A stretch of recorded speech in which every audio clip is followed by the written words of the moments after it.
काँग्रेसला डिस्टर्ब करायचं, काँग्रेसच्या मंत्र्यांची कुरघोडी करायची, काँग्रेसच्या मंत्र्यांची फाईल मागवायची, ती दाबूनच ठेवायची. वित्ताचा वापर करताना मला सुनील केदारचं माहिती नव्हतं, आम्ही दोघं तर दोस्तच आहोत. मुद्दा असा आहे की काल अजितदादांनी झालेलं आणि त्यामध्ये म्हटलं की ठाण्यामध्ये ठाणे जिल्ह्यात गुंड प्रवृत्ती खूप वाढली आहे. तर जो ठाणे पालिकेला मानलं कसं आहे की अजितदादांचा स्वभाव असा आहे की ते शेजारच्याला शांत बसूच देत.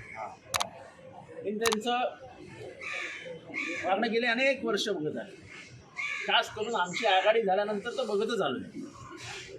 ते कायम काँग्रेसला डिस्टर्ब करायचे, काँग्रेसच्या मंत्र्यांची कुरघोडी करायची, काँग्रेसच्या मंत्र्यांची फाईल मागवायची, ती दाबूनच ठेवायची.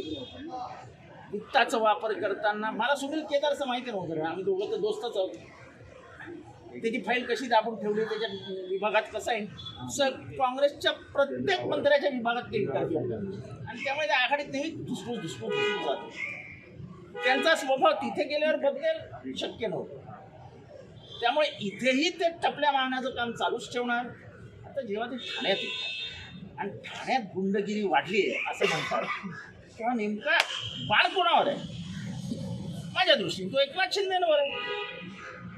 म्हणजे मुख्यमंत्र्यांना तुम्ही संशयाच्या फेऱ्यात अडकवतात, हे एवढं समजत नाही. समजूत त्या माणसाला सगळं समजतं, पण ते स्वभाव आहे, ते बोलणार आणि ते डिस्टर्ब करणार बाजूच्याला. ते बीजेपीलाही डिस्टर्ब करणार आणि यांनाही डिस्टर्ब करणार.